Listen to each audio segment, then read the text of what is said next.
Greetings collectors and welcome to today's retro game review. We're travelling back to 1984 today to revisit a quite frankly terrible game for the Commodore 64. So strap your exploration boots on as we venture into the undergrowth of gaming to explore Jungle Story. Well, where to start with this one? Back in the early to mid 1980s, young Commodore 64 users were looking for games to spend their pocket money on. A quick fix of electronic action.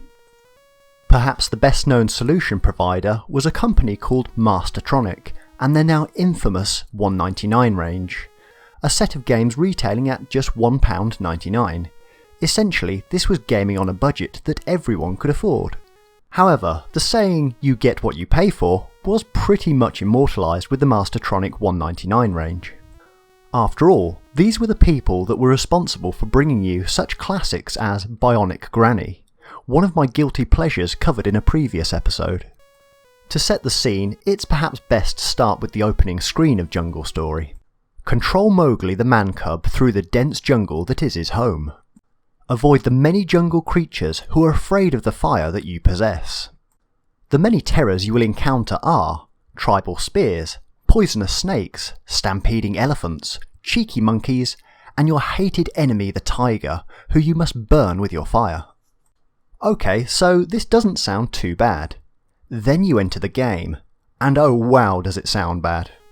Unbelievably, the game has an almost identical soundtrack to Bionic Granny. Yes, that's right, the author was so proud they thought we needed to hear the same 4 bars of music over and over again. The game is fairly simple. You'll control your directions with the keyboard or joystick and have to avoid touching anything else. There is some variation in the game. You can throw what I assume is a ball of fire. It does absolutely nothing at all most of the time. However, as the prologue stated, it will burn the tiger. Good to know. As you progress, the score will count down. By burning the tigers, you will increase your score and move to the next level, which is, you guessed it, identical to every other level but with faster spawn rates for the enemies. How about those enemies? Sure, the snake is snake-like and the elephant looks surprisingly like an elephant, even if it happens to be the same size as the snake. I do quite enjoy the cheeky monkey. He's not unsimilar from the demon from Ghosts and Goblins if you coloured him in red. The tiger? Well, to be honest, I'd say he looks more like a leopard due to the spots, but hey, for $1.99, beggars can't be choosers. I do have to go back to that opening line of the game though. Control Mowgli the man-cub through the dense jungle that is his home. Dense jungle? This is a jungle so sparse that the same 4 animals can't help but be everywhere no matter how far you run. As for the trees, call me cynical, but the perfect right angles and even spacing don't exactly scream 100% time and effort spent on this one. Perhaps this is one of the interesting elements though. This game wouldn't have taken long to make at all, due to the Commodore 64's secret weapon, the game's creator. This was a piece of software where you could easily throw together a game with an easy to understand creator interface.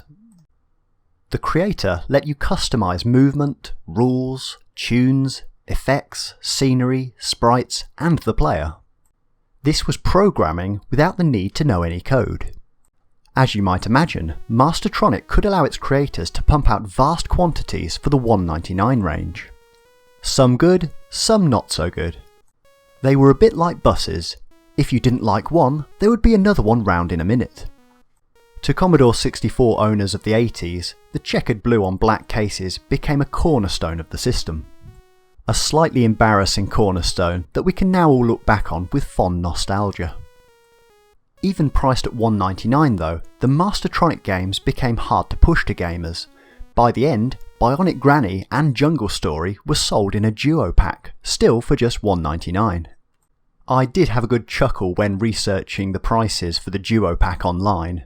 This optimistic German is offering a buy it now price of £15 and a penny.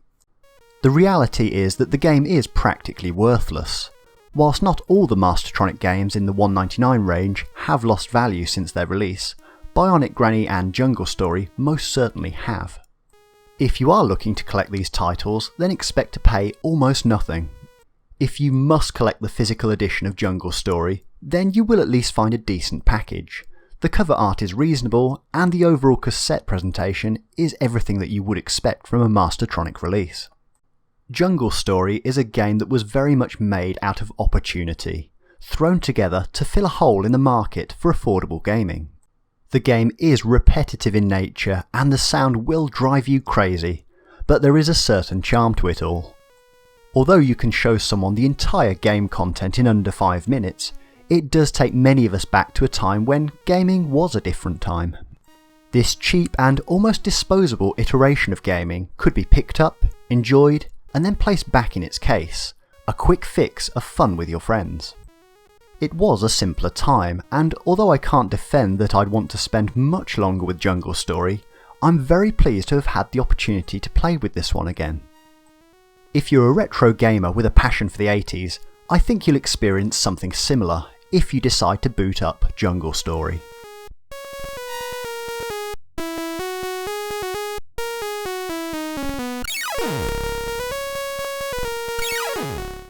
Hello again, I hope you enjoyed today's show and thank you for the view. Remember, you can always comment, like, subscribe and find us on the social media sites below. Happy collecting!